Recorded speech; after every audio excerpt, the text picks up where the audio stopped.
So, I'm 9 years old, growing up in South Africa.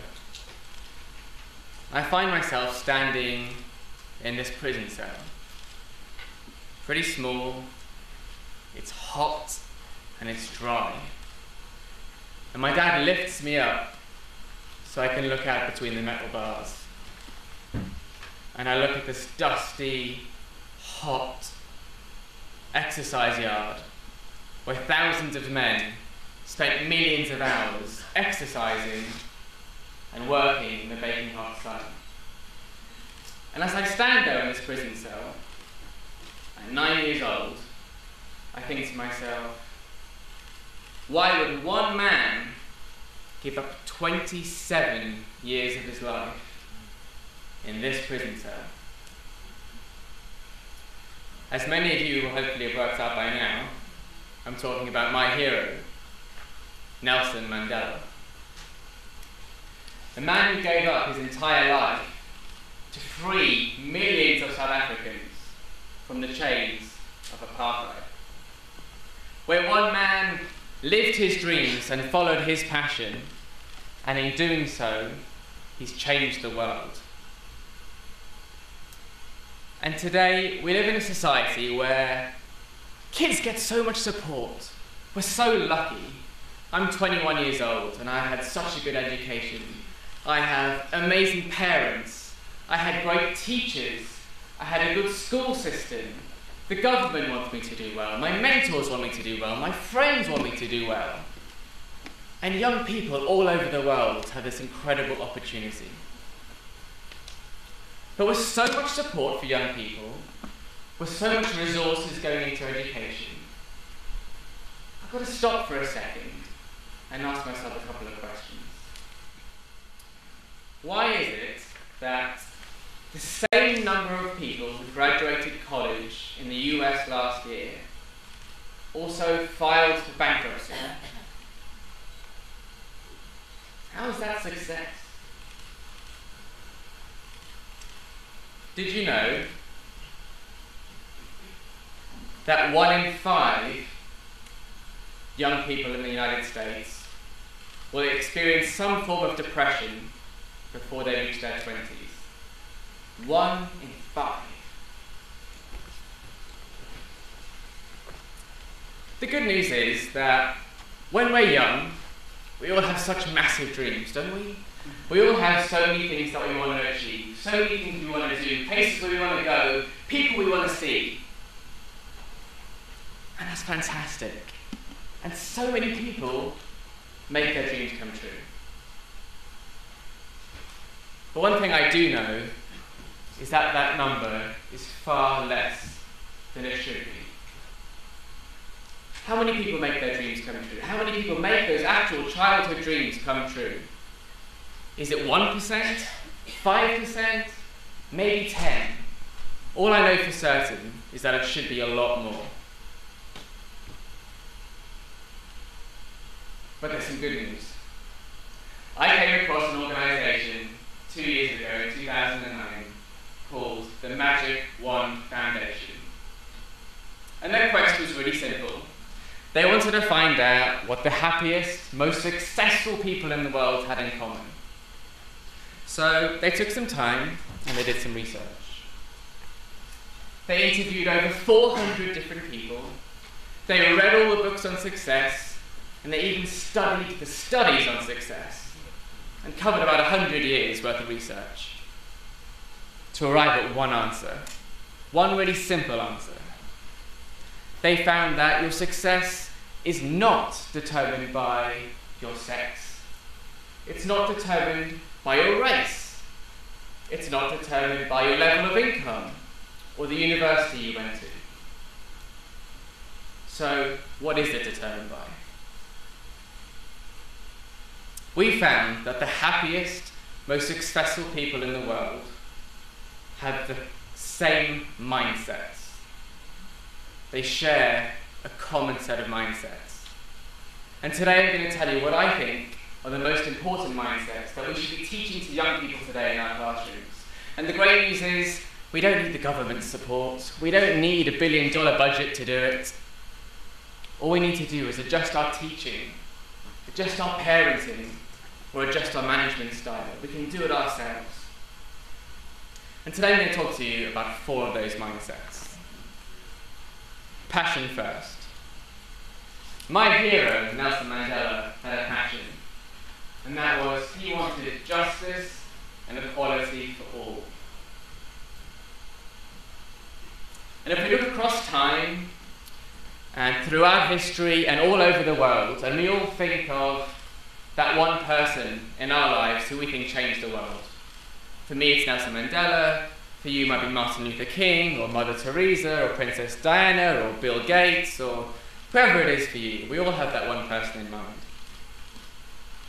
If you think about that person, and think about how they changed the world, and how he did that, they didn't really use their book smart. They didn't really use the skill sets that they were taught in school. Instead, they followed their passion. They identified the one thing, one single thing that they wanted to change, and they pursued it relentlessly. They pursued their one passion, and in doing so, changed the world. And I found that to be not only the case in these great, amazing people. Since I learned all these mindsets 2 years ago, I've been putting them to action in my life, and so have my colleagues. And 2 years ago, when I went home back to London, and I just thought it was incredible, and I really believed that I could do anything that I wanted to. And I thought, it's unfair that I just got to experience it. So I want as many people from around the world, but especially from the UK, to learn these mindsets. And so what I did was simple. I wrote a quick email to 100 CEOs of the biggest companies in the UK, and I said to them, please join me. Let's sponsor some fantastic kids. Let's send them to Disney World to take this fantastic course that is going to change their lives. And 2 companies replied. And before I knew where I was, I'd raised $50,000 in the scholarship fund. And we're now sending both students and teachers from a school in North London to learn these fantastic mindsets. Not only that, I set up the first Ultimate Life Academy. And this is a school in an inner city part of North London where over 72 different languages are spoken, where most of the students live at or below the poverty line. And we've actually gone into that school for the first time this year. We're starting to teach the kids these mindsets. We're teaching them that they can have control of their lives, that they don't need to rely on somebody else. And so I followed my passion, which is my love for young people. And in doing so, at the start of this year, at the age of just 20 years old, I was asked to join the board of directors of the Magic Wand Foundation, so that I could continue to help thousands of people all over the world, but especially in the UK. And so by following my passion, not using my skill sets, something I learned in school by taking a maths class or an economics class, but just by following my passion, I've been able to do something incredible. The second mindset is 100% accountability. Today we live in a society very often where young people believe, I'm entitled to a really good education. I'm entitled to have good teachers. I'm entitled to good grades on my homework. I deserve to go to a great college, and I deserve just to walk into a fantastic job.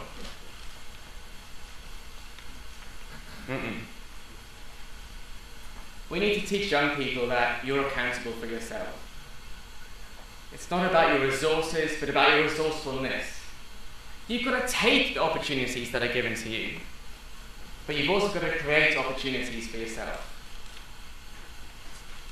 And so we need to teach young people that they're accountable for themselves and for their communities. Teach young people that they're not working for their teachers, they're not working for the government, they're not working for their employer, they're not working for their parents, but they're actually working for themselves. And in doing that, we can empower young people to take control of their lives and create an opportunity for themselves. My favourite example of this is a girl called Marina. She was my classmate in 2009. And when she went back to the Dominican Republic, she thought, you know what? I'm accountable for myself, and I'm accountable for my community, and I want to make a difference. And so she identified an all-girls orphanage in the Dominican Republic. And the girls had nowhere to play. So she found like an old yard, and she got it all cleaned up, she got a team together, and now the girls have somewhere that they can play. Most recently, she started talks with a company called Tom's, that many of you I'm sure have heard of. They're a fantastic company, and their slogan is 1 for 1. And what they do is when you buy a pair of their shoes, they give a pair of shoes to a kid in a developing country who doesn't have any. It's a for-profit company, but it's giving back to the community. It's accountable to itself. And Marina was accountable when she went back to the Dominican Republic and changed the lives of these girls. The third mindset is simple. Everything is possible. When you follow what you're truly passionate about, you can do anything. And Nelson Mandela showed that, Martin Luther King showed that, Bill Gates put a computer on every desk, he showed that. When you follow your passion, you can literally do anything. And in a recent interview with Sir Richard Branson, he was asked, if you had your time over again, what would you do differently, if anything? And he said two really interesting things. He said, I would start even younger. This is a man who opened his first business with a student magazine at 16 years old. But he said, I'd start even younger. And that's why I think it's so important that we teach kids these mindsets from an early age. The second thing he said, and this just blew me away, he said, I would dream even bigger. Hang on a second. This is a man who started an airline, who has started over 400 different companies, and who most recently is taking people to the stars.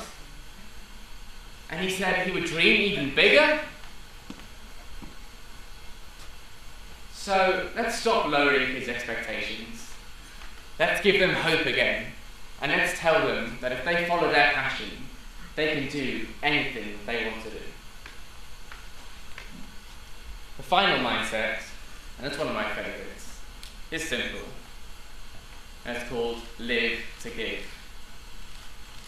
The reason that I'm on this stage today, the reason that TED exists, the reason that you're all here today, is because of the generosity and kindness of individuals as well as corporations.